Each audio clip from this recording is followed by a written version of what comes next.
Imagine this. You wake up one morning to the sound of rain tapping against your window. The room is dim, the air heavy with the scent of damp earth.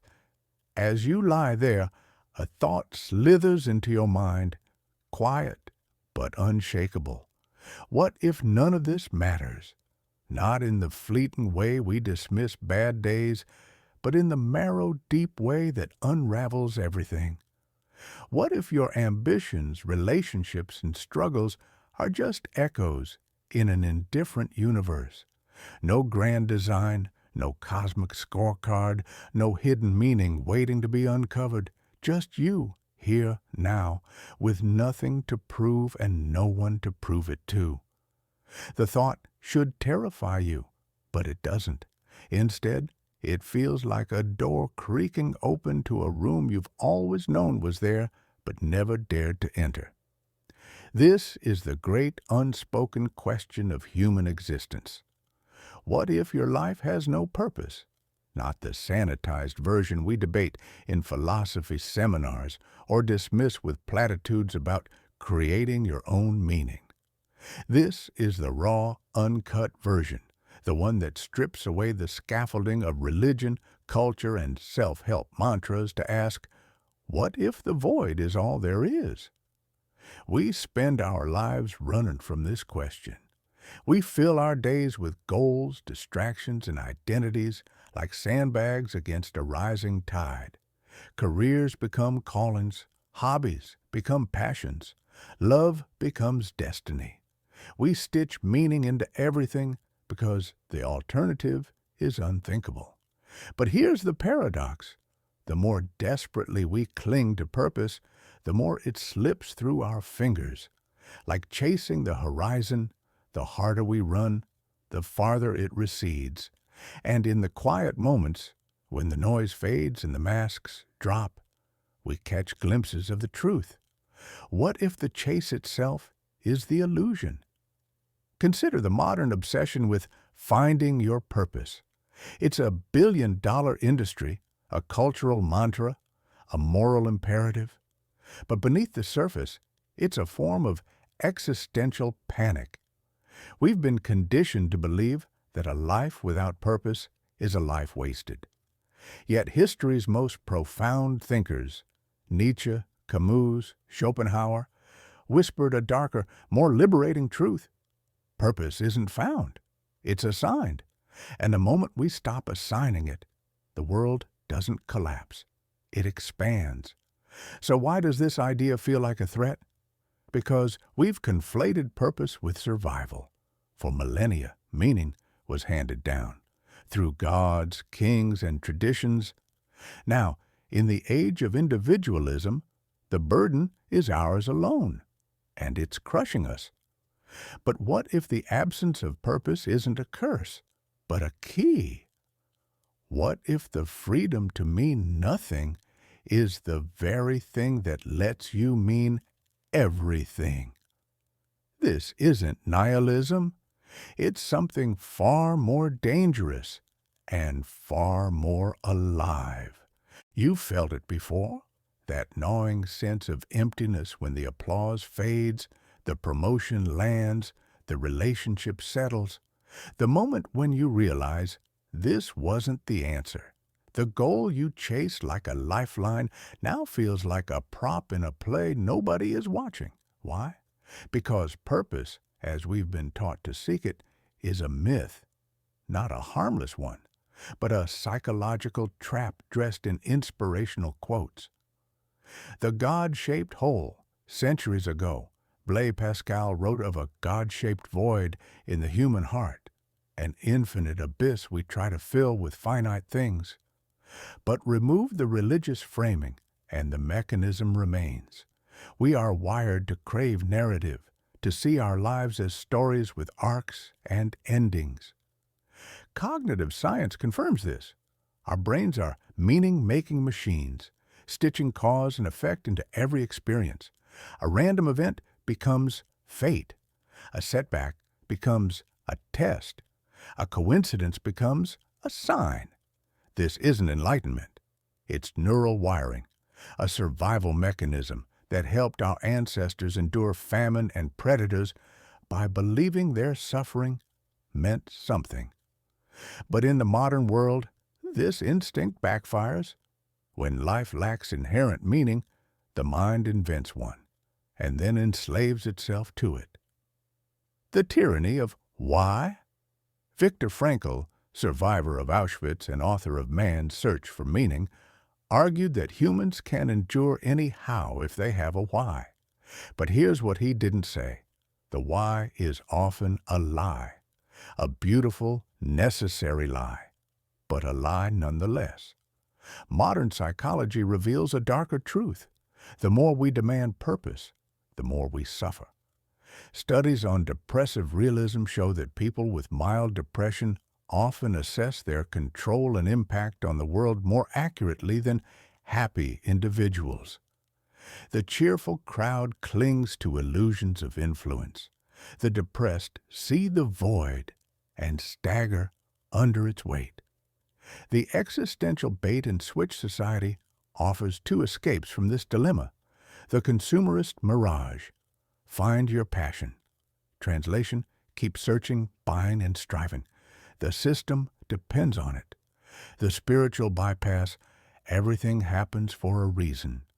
Translation, sanctify your suffering to make it bearable. Both are seductive, both are cages. Friedrich Nietzsche saw this coming. God is dead, he declared, not in triumph, but in warning. With the collapse of grand narratives, humans would face a choice, create their own values or collapse into nihilism. But even Nietzsche underestimated the third option, the one we've collectively chosen. Pretend the old narratives still hold. We worship at the altars of career, family, and self-improvement, performing rituals of meaning to ward off the dark.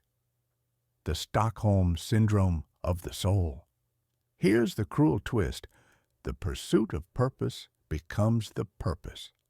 Like a hamster on a wheel, we run to escape the terror of standing still. Psychologists call this existential avoidance, the use of busyness, achievement, and even relationships to drown out the silence. Jean-Paul Sartre called it bad faith, the act of lying to oneself to avoid freedom's burden. Because if life has no script, then every choice is yours, and every regret cuts deeper. But what if the answer isn't finding purpose, but seeing through it? You don't notice it at first, the way purpose quietly warps your life. Like gravity bending light, its pull distorts everything, your relationships, your ambitions, even your perception of time. The clockwork of disappointment. Consider how we measure a meaningful life. Milestones hit, goals achieved, legacies built. But beneath this lies a brutal arithmetic. For every promotion, there's a colleague who didn't make it. For every happy marriage, a broken one. The universe doesn't care about your triumphs, yet we act as if they're cosmic endorsements. This is selection bias incarnate. We focus on the meaningful moments while ignoring the 99% of existence that's mundane, repetitive, or painful. Neurologically, we're built to remember peaks and forget plateaus. The result? A life story that's mostly fiction, a highlight reel edited by survival instincts. The cult of productivity. Modern work culture weaponizes this illusion.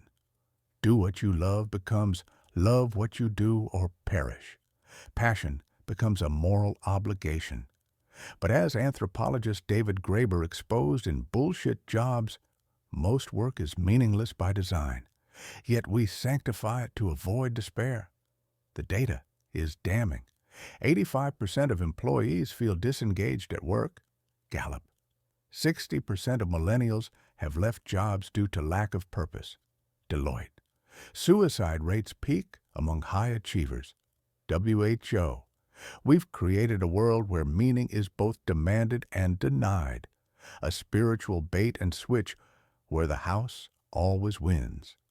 The relationship paradox. Even love isn't spared. Modern romance is haunted by what philosopher Alain Badiou calls the catastrophe of the two, the fantasy that your partner will complete you. Dating apps promise soulmates. Therapy speak pathologizes solitude, and social media turns relationships into performative art.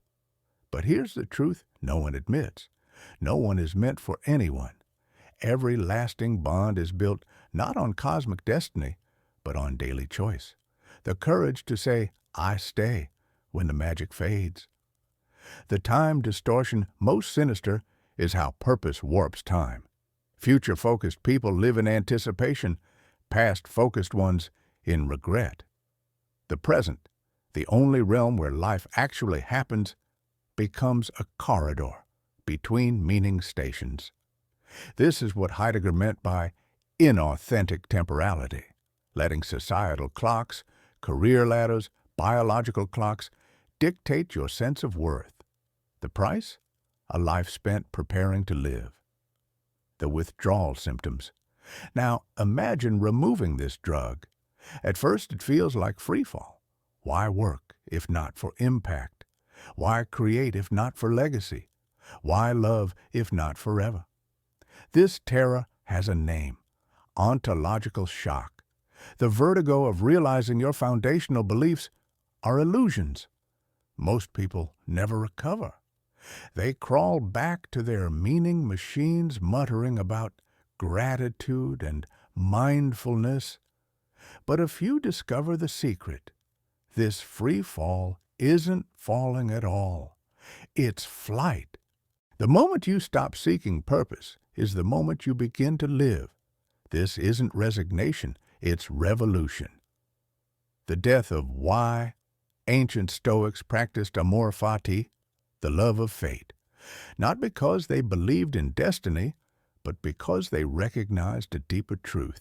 The question, why is this happening, is a prison. Viktor Frankl survived Auschwitz not by finding meaning in suffering, but by realizing meaning was irrelevant to survival. The guard's whip, the frozen ground, the starvation, none of it meant anything. His power came from dropping the demand that it should. Try it now. Next time pain comes, don't search for its lesson. Next time joy comes, don't cheapen it by calling it a sign. Let experiences be what they are, not what you need them to be. This is existential jujitsu, using the weight of meaninglessness to throw off mental constraints. The art of uselessness. Zen masters have a practice called Mushin, no mind. It's the state of acting without intention, like a tree growing or a river flowing. Modern neuroscience confirms its power. During flow states, the prefrontal cortex, the meaning-making brain region, quiets down. You perform best when you stop trying to matter. Apply this ruthlessly. Work not to make an impact, but because the work itself fascinates you.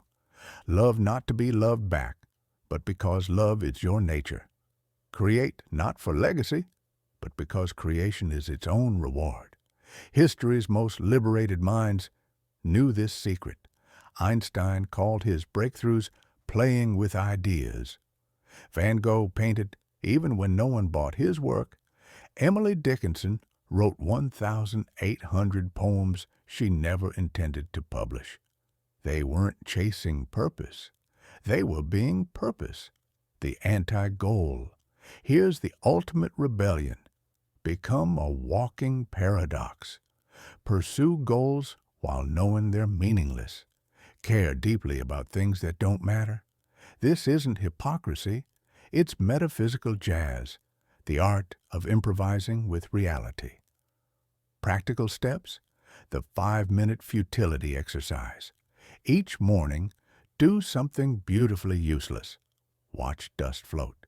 Trace shadows on the wall. Train your brain to enjoy existence without justification. Reverse productivity. Spend an hour being deliberately unproductive. Notice how the world doesn't end.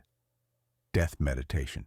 Regularly imagine your corpse decomposing, not to depress yourself, but to remember, all meaning is borrowed time. The freedom of no. When society says, find your purpose, say no. When gurus say, discover your calling, say no. When your own mind screams, this must mean something, say no. This no isn't negation. It's the blank canvas before the painting, the silence before the music. It's where real living begins. Here it is, the truth that dissolves all others. Purpose was never the point.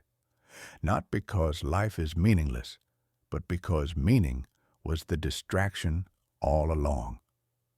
The grand illusion.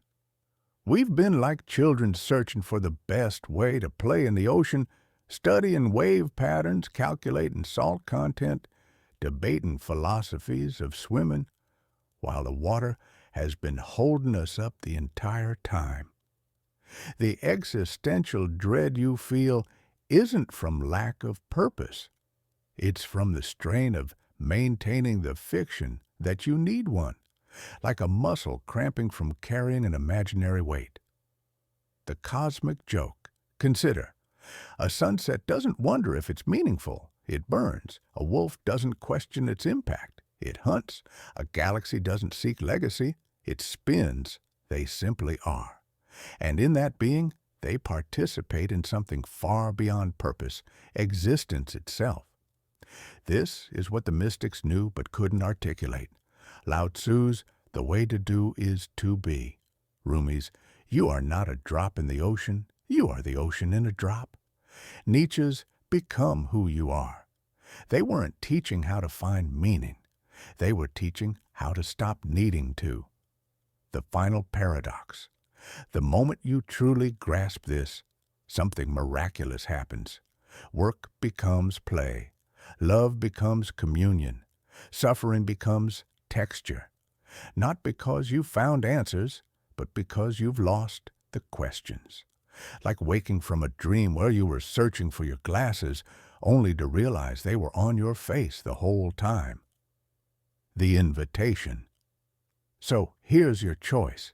Keep chasing purpose like a dog chasing its tail, or step off the wheel, not into nihilism, but into the radical present, where every breath is a universe, every glance is a first and last, every moment contains all time. This isn't philosophy, it's aliveness. The great secret, you've already arrived. Now, what will you do with your freedom?